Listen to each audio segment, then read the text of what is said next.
welcome back to the Pyramid. Anubis Black here.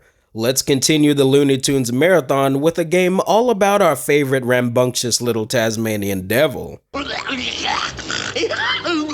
Unlike every other game on the list, this one is a specific character-focused title and the only one that I never got to play as a kid. Keep in mind, there have been many other Taz-related video games that have come out before this, and heck, I might even talk about another one soon. Even though Taz only had a few appearances in the classic cartoons, he became popular enough over the years to be a mainstay character and feature in movies, spin-offs, commercials, and his very own TV show called Tazmania. Now, I was definitely aware of this game's existence, and I'd see other people play it from time to time, but I just never bothered to try it. Until now, of course. Just a few months ago this year, I got to experience the game in question and I really enjoyed it. I didn't have too many expectations going into it for the first time, but damn, it sure subverted them. Makes me wonder what other gems I've missed out on. Doing this Warner Bros. Cartoon Network Games marathon has given me the chance to revisit these old licensed titles and give them some spotlight in our current age. Sadly, this kind of media is few and far between nowadays. Like seriously, can you say what the last actual Cartoon Network game was? Yeah, me neither. But you know, it is what it is. So, with that said, let's spin our way back to 2002 and see what Taz Wanted has to offer.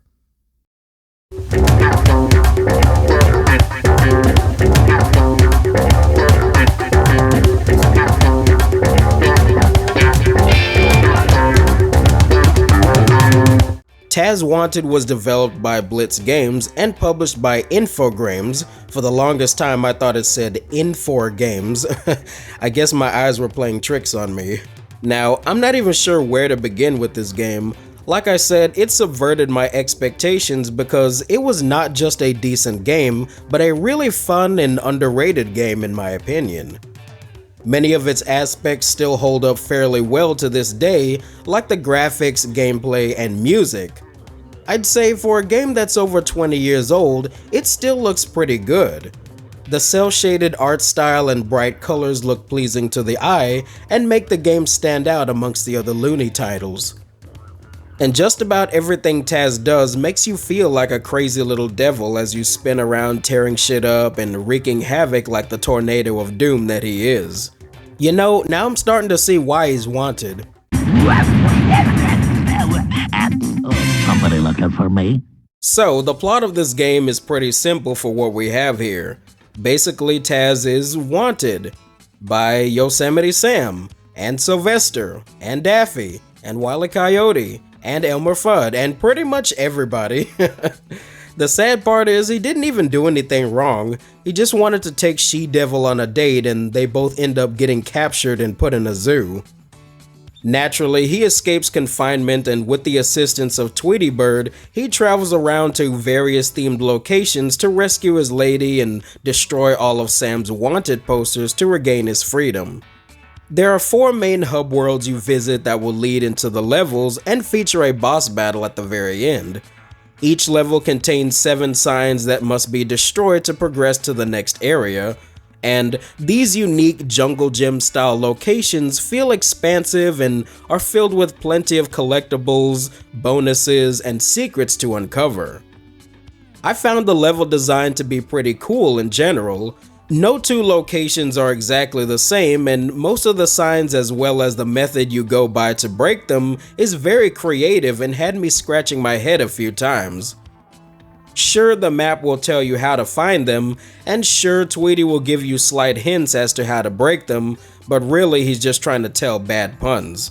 If you can get through the maze, you'll be amazed how much control you've got. This one will drive you up the wall. See if you can solve this puzzle, Mr. Putty Taz. It's fantastic. Don't we have ice for you, Putty Taz? Uh-oh, I've got a sinking feeling that ship isn't gonna be around much longer. Can you spot this one? It's probably right under your nose. Throughout the entirety of the game, Taz will be pursued by Sam and his animal catchers. And once they've got you in their clutches, the money you earn from destroying signs will decrease. However, if you piss off Sam enough, he will raise your bounty, which will definitely happen during this game. I'll have your hide, Carmen! Getting caught can be pretty annoying sometimes, but other than that, every other enemy won't pose much of a threat to Taz. At the most, they'll just rough you up a bit. Now, it's the obstacles that really make the difference, especially the dynamite littered all over the place, which can slow you down when you're in a hurry, or these goddamn jack-in-the-box things that send you flying if you get too close to them. It really makes you think about how to approach each situation so that you can get to the sign in the best way possible. Now, as far as the controls go, occasionally they feel a bit slippery while doing precise platforming, but overall, I thought Taz was really fun to play as. Of course, Taz can spin as usual, eat objects and spit them back out as projectiles, and he can scream or roar, whichever you want to call it. Honestly, I played the whole game without ever needing it, so I'm not sure what its purpose was. But what's really cool about the spin move is that it can be used to activate timed switches and traverse faster through the level. Another thing that is cool is how the soundtrack has dynamic renditions depending on if you're walking, spinning, or sneaking. So as you can imagine, I really love the spin move. Also, just like the dynamite, there are other pickups that give Taz a momentary effect, like invisibility, fire breath, higher jumps, and chaos blast. I also really love the costume mechanic that allows you to change your appearance for a while. I can't say for sure, but this might be the first time in the franchise that lets you do this, aside from Back in Action, which came out the following year. The costumes in this game give you a new ability that makes defeating the animal catchers possible, so they are very useful. I'll say they're always a treat to use, however, I really hate having to go back to the telephone booth to pick them up every single time, but that's alright, I guess. The gameplay doesn't really suffer because of it. And I can assure you there is plenty of fun to be had in Taz Wanted. Like I said, the open playground packed with nooks and crannies, the unique theme variety from stage to stage, and problem-solving elements make this game go from good to great in my eyes. Topped off with decent-looking graphic style and a fantastic soundtrack make for a very solid experience. Now, I'm sure a handful of you who are familiar with these Looney Tunes games or have been following the channel for a while can notice that this title is quite similar to another Infogrames installment called Sheep Raider. The game is similar in a way that it requires a lot of thought and cleverness to overcome its obstacles and get from level to level. I'd say much more than in Taz Wanted.